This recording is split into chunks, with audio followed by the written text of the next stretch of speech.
A little bit of prep, just demonstrating that you can put anything that you want in your egg muffins. Some of this is going to be like the spinach and the onions. I'm going to saute a little bit for flavor, and I'm going to actually make 3 different versions. This is LaShanna, LaShanna Leonard More Wellness, and I'll be your narrator for today.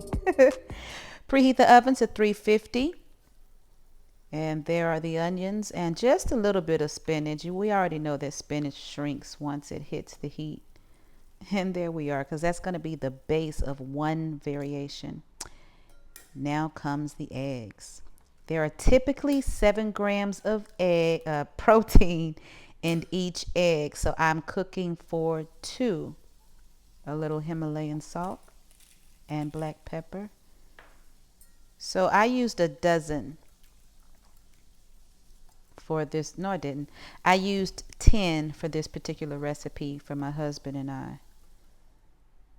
You can use a spray. I don't use a lot of aerosol sprays, but you can use a spray. I'm using an avocado oil.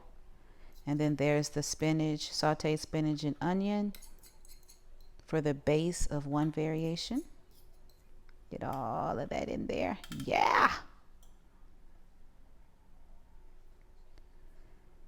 And then I'm covering with the egg mix. And the egg mix is just egg itself, the salt and pepper that you saw. As a matter of fact, the middle, I'm going to say aisle, the middle lane of the muffin pan is just going to be basic traditional eggs. Nothing extra added to it. With this one, I've got my egg mix, and I am going to include raw spinach. There you see my raw spinach on the top,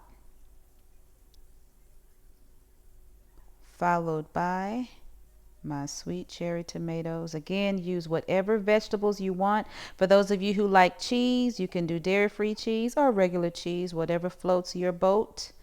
We don't do dairy. I could have used an organic cheese, but I just didn't. And this is fresh parsley. Beautiful, right? So I'm going to put them in the oven at 350. You have your oven preheated, and I baked them for about 20 minutes. Also, don't be afraid when you see them rise really big. They'll go back down. There we are. I'm going to fix myself one of each. Hubby will probably eat more than that. Men can stand to eat more grams of protein than women per serving. All right, try it yourself. Send me your feedback. Remember to subscribe.